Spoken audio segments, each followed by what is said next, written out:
កម្ពុជាសម្រាប់ដកខ្លួនភ្លាមពីការប្រកួតស៊ីហ្គេមលើកទី33ដោយសារបារម្ភសុវត្ថិភាពអត្តពលិកគណៈកម្មការធិការជាតិអូឡ িম্প ិកកម្ពុជា NOCC បានធ្វើការជូនដំណឹងដល់ក្រុមប្រឹក្សាកីឡាអាស៊ីអាគ្នេយ៍និងគណៈកម្មការរៀបចំស៊ីហ្គេមឆ្នាំ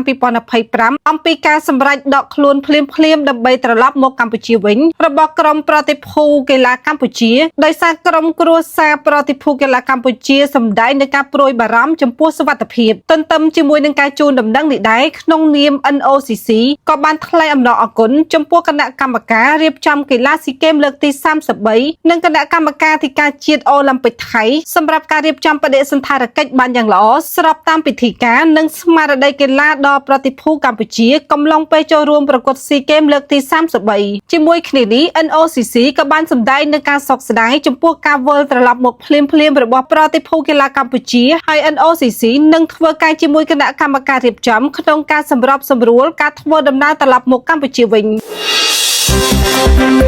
ព័ត៌មានតារាជាតិតារាអន្តរជាតិសង្គមវប្បធម៌